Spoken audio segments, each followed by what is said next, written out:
need that reminder. We're very forgetful as humans.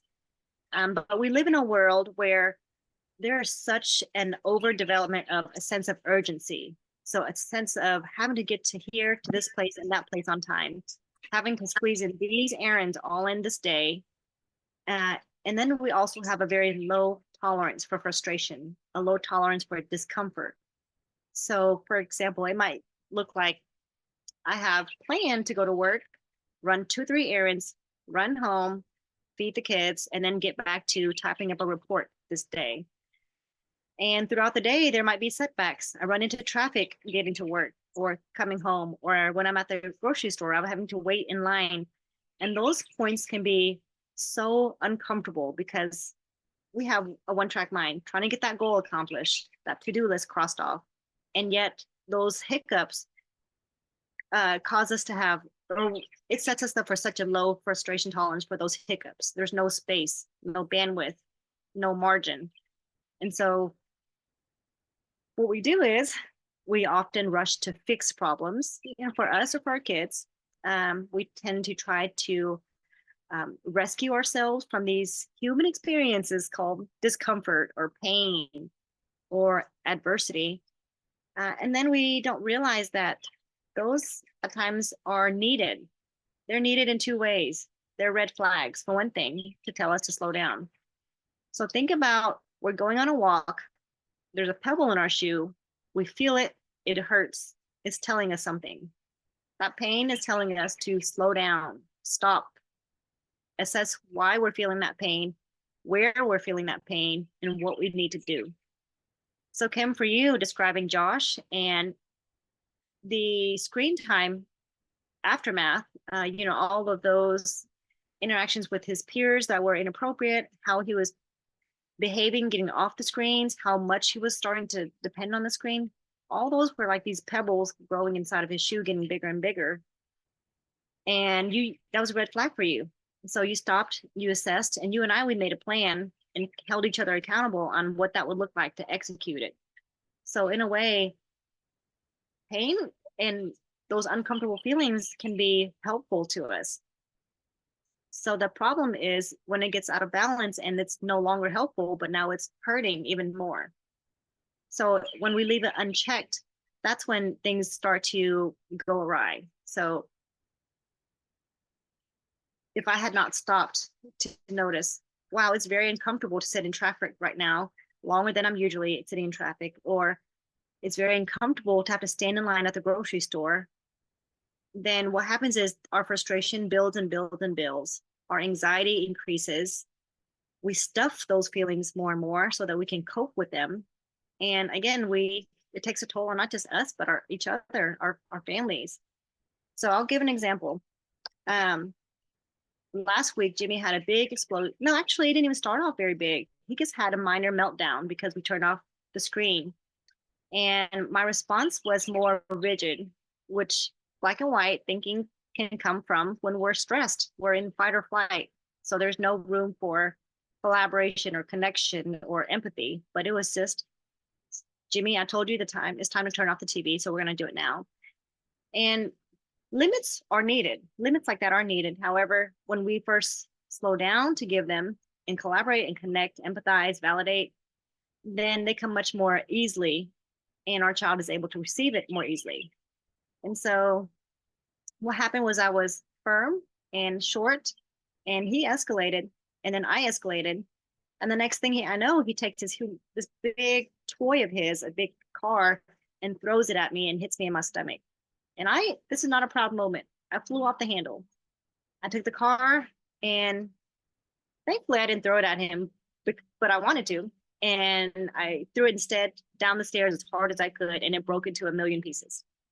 And of course, he burst into tears. And then I experienced guilt and shame and anger at myself. Of course, the negative self-talk started.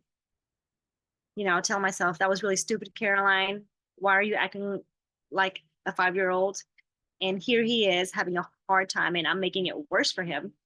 And so all this cycle of shame and guilt just starts to flood my emotions. And what happens is, in those moments, we can spiral down worse and worse, and that can carry over for days if we don't deal with that emotion right then and there. So if I hadn't dealt with that emotion, that guilt would have carried on to the next day. I would have been emotionally disconnected from Jimmy. He would have escalated even more and been more reactive. So that's the trajectory. But here's the beauty of where we're at. When we use those red flags as indicators of, hey, we need to stop and assess, then that could really help us, and it can help strengthen us as well. So in that moment, as much as I hated what I just did, I stopped, felt my emotions, and assessed what is going on in your body right now. Why did you do that? Why did you feel that? And I realized what I realized was feeling out of control is a horrible feeling for myself to experience. That it's very uncomfortable to feel like I do not have control over my situation, whether it's with a child, an adult, or whatever the case is. And that comes from our childhood. Sometimes the way we were raised, our experiences, trauma. But when I was able to notice that, it gave me self compassion, empathy for myself, which ironically helped me to empathize with him because he's also feeling out of control. And so in that moment, I let myself feel that emotion, cry, come back to Jimmy and apologize. And of course, he was still pretty triggered and escalated. So I just said, I'm very sorry. I did not mean to do that. My emotions got out of control. And then I came back. I gave him some time, came back, and we tried it again. And this time he was ready. And it was really funny because he had made this card for me. And I'll read it because it's hard to see. But it says, Dear Mommy, I love you. But it was written over, Dear Stupid, yada, yada, yada, yak, yak, yak. So here's what it shows me. Our first emotion, most of the time, will lead us astray when we're under stress, just like what he wrote at first. Dear Stupid, yak, yak, yak, blah, blah, blah. But after I apologized, walked away, gave him time to process and settle, regulate himself, then he wrote me that note, which again made me tear up and cry all over again. Because the beauty of parenthood is that, and being human, is that we're always going to make mistakes. The important thing is our choice, our agency. What do we do next with that? Do we choose to stuff it and keep pushing through with those pebbles in our shoe?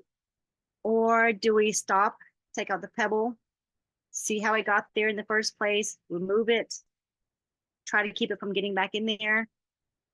And those two trajectories take us to two totally different places.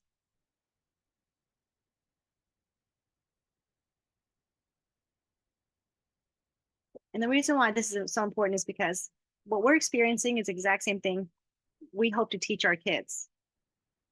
That those mistakes and discomfort will come. And at the same time, how will you choose to manage that? How will you choose to repair whenever you make those mistakes?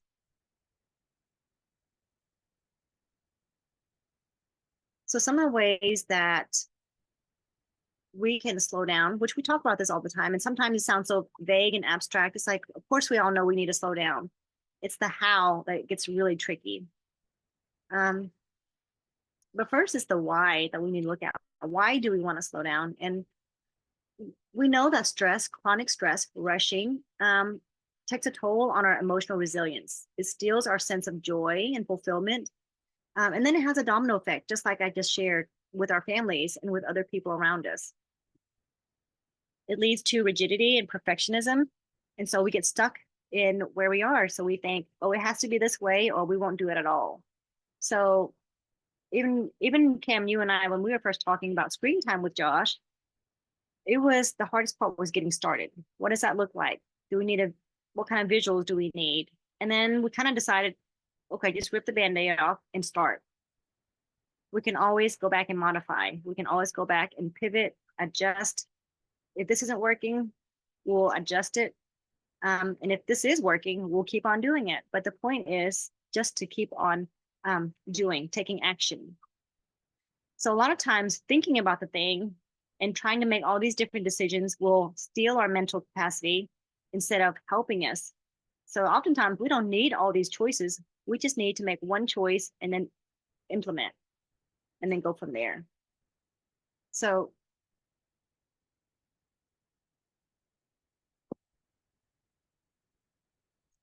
making one decision and then just going with it. So one decision at a time, limit your choices, and those will help you to just pace your mental energy there. Something else, other ways to slow down. Do things at half speed.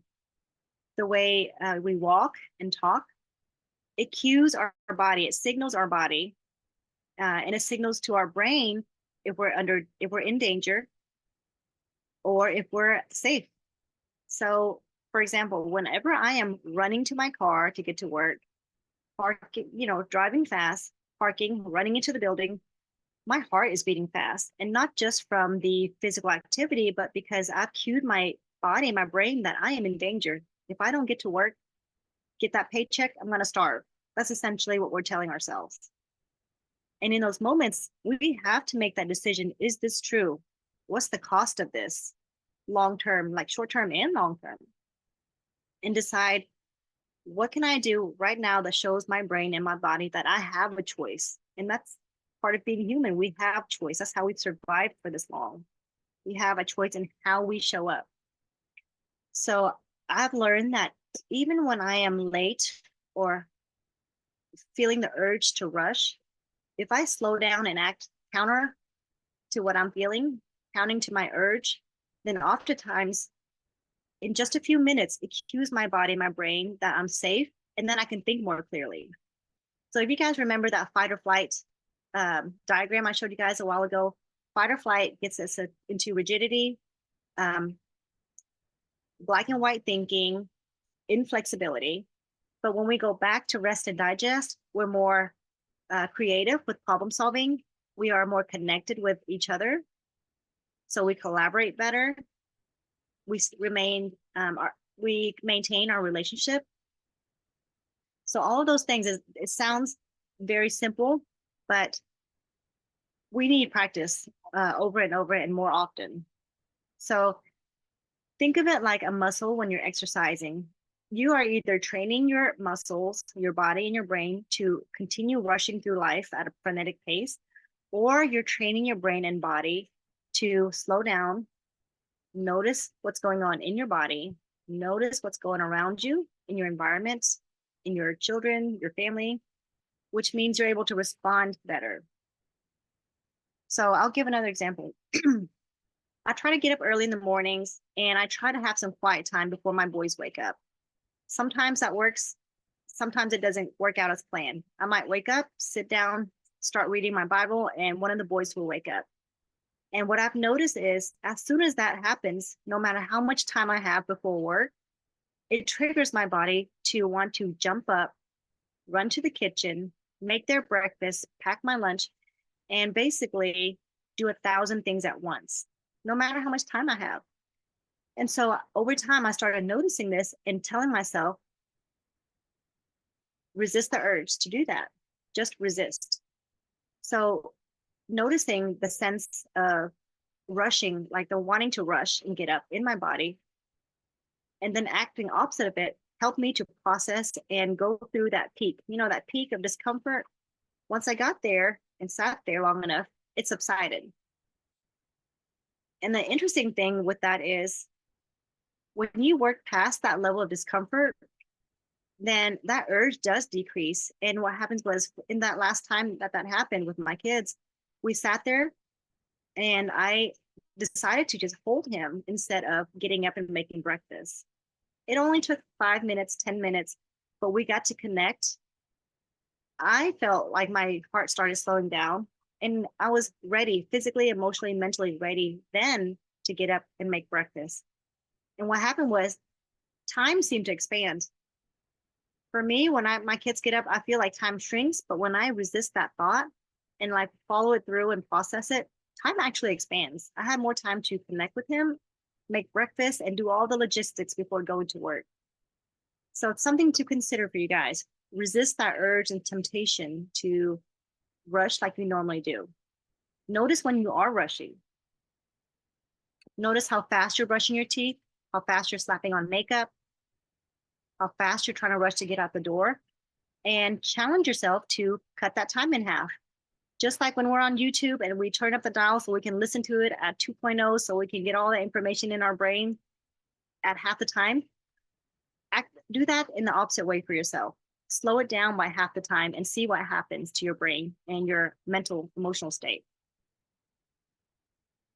And this could also be with walking. Slow down your walking, slow down your pace with talking, which I need to do. I tend to talk fast, but slow down your talking and see how you process the information you're saying, how you feel the information you're speaking, and then also how people are responding and receiving what you're saying.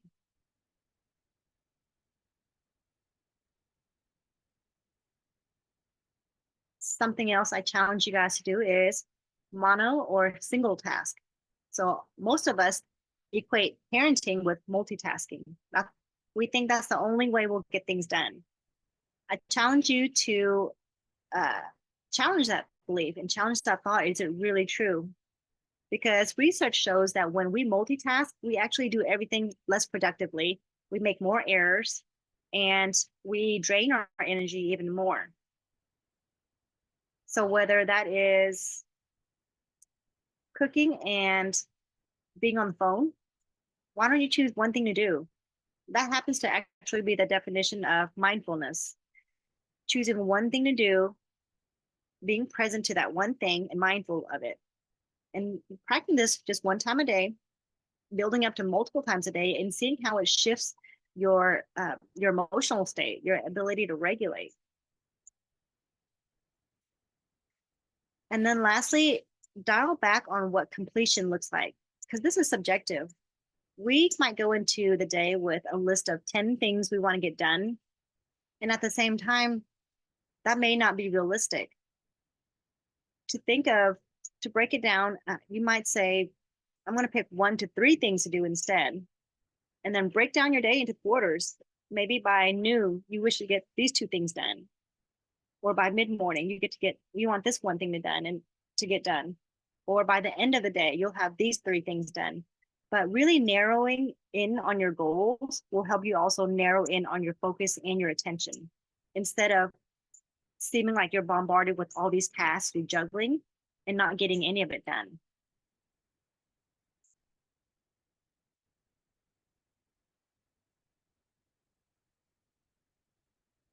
As far as what I mentioned earlier, making one decision, another phrase I heard was decide once.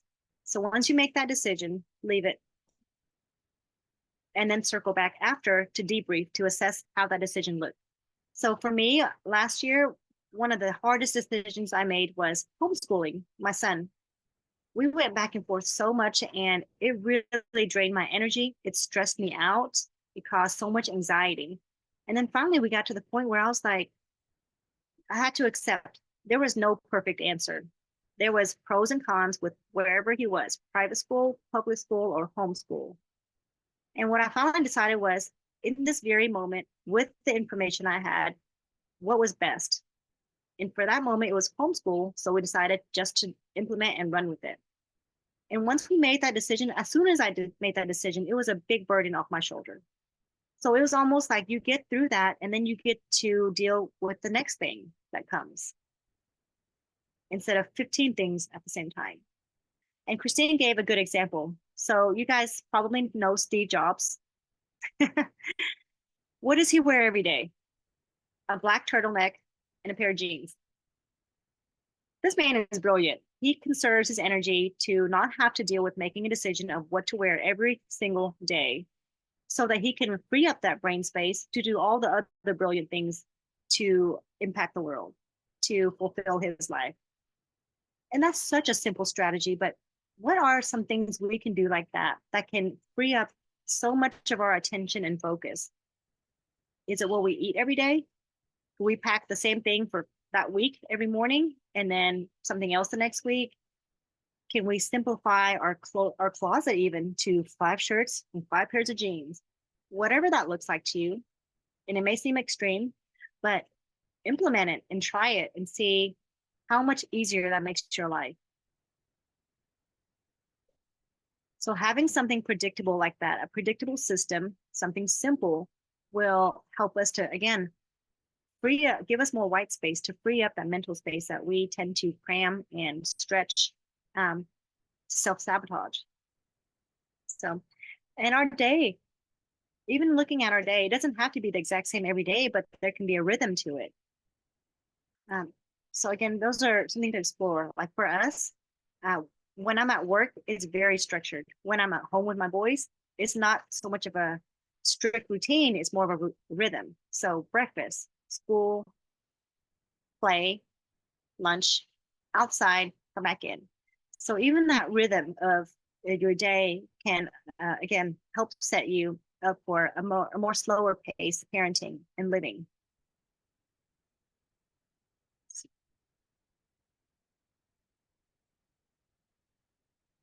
So the last thing I want to talk about is how to just protect and foster a warm relationship with your child.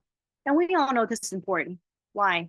We know that the more attached we are to each other, the more attached they are to us, the stronger that parent-child interaction and relationship is at any age, whether they're babies or young adults, then the easier it is for us to implement limits. So that's the foundation for Kim, exactly what you're doing with Josh, implementing that limit of screen time. So your relationship with him, the strength of it will be a buffer to those limits that you put on him that will be hard for him to receive. So the stronger it is, the more he'll know you're in his corner versus being his enemy in this. And the other thing is, it also encourages desired behaviors. They're more prone to want to do the things that you're asking them to do, to want for you to want to receive your help, even. And so there's 5 ways to do this. Child-led, one-on-one time. Again, no matter how old they are, follow their lead during this time, whatever it is, 10 minutes of play, 20, 30 minutes of hanging out over lunch, dinner. For you, Kim, maybe on your walks outside with Josh that you used to do, let it be so child-led that you avoid directing, correcting, or criticizing any behavior during that time. The whole point is to let them lead the conversation and lead the interaction. And if you think about it, most of their day is directed, corrected, and somewhat criticized in one form or another by an adult. Their world is directed by us, by adults. And so this small piece of pie, this tiny little piece of time that you're giving them where they can lead that interaction, gives them a sense of competency, even self-worth, because they feel validated. They feel like what they're doing and saying is important and doesn't always have to be fixed. And so that is the most important thing, first and foremost. If it's going to be a child-led time that you set aside just for that, you have to be aware of your own internal discomfort. So I'll give you an example. When I'm playing with Jimmy, he might say something, he might do something, make a mistake, and he'll say, "Oh, I'm so stupid, I hate myself." What is the first thing that most of us will say? Don't say that. You're not stupid, right? So instead of that, instead of correcting and redirecting, use reflective listening. And what that sounds like is, "Oh, you didn't like how you did that." Or, "Oh, that turned out differently than you expected." "Oh, you called yourself that word because you didn't like what you just did." And see how different that is, rather than saying, "Don't call yourself stupid." Because what it does is it undermines the feeling that's actually underneath it, not so much the words. So number one, if it's have child-led one-on-one time, let them guide and direct that time. Number two, what I just said is avoid correcting, directing, criticizing. Number three is also reflective listening. So reflect back what they say. Reflect back what they're doing. So if you guys are cooking together and you're letting them direct and guide this time, you might reflect, "Oh, you like putting these ingredients together. Oh, you like chopping it up bigger Okay. So all these are declarative statements. You're just stating your observation and the facts. There's no judgment around it. And then lastly, provide frequent positive feedback. This means that in those moments of child-led opportunities, you are ignoring any minor misbehavior. So it might be calling, for example, another kiddo stupid. So my son, he might say, I hate this kid. He's stupid. I'm not going to sit there and correct what he just said, correct the name calling. I'm going to go back to reflective listening. And then when he does say something, let's say more what I feel is positive or neutral, I might praise that. Hey, that's a kind word you're using. Or, oh, you see something about this kid that you like. Or, oh, you noticed that he was very friendly with you. Again, that's providing positive feedback that is in a way that's neutral and reflective instead of always correcting. Hey, don't say that about your friend, or even defending that kid. You might say, it'd be tempting to say that kid was probably having a bad day. Don't call him that. But again, making it neutral to say something like, yeah, you didn't like that. I wouldn't either. I see why you would say that word. So those are, let's see, 5 ways to foster the positive warm relationship with your child. And the more consistent you are with this, a lot of times it offsets the need to correct behaviors because those escalating behaviors will either subside or they'll become less frequent. So that's another side effect of having a strong foundation. Always come back to that as your number one priority is maintaining your relationship. So in that moment earlier when I was sharing that example of Jimmy throwing that car at me, my initial thought should have been, how can I care for myself right now? That's number one. And then number two, how can I maintain my relationship with Jimmy? And then, of course, number three, how can I repair my relationship with Jimmy to maintain it if I make a mistake?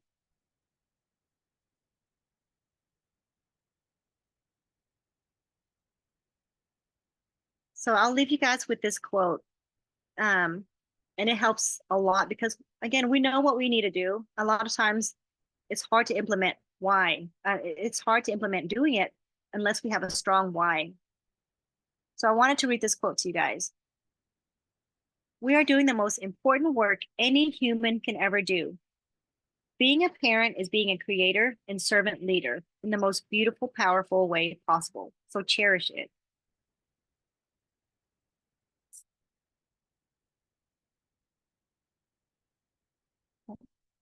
You're fine.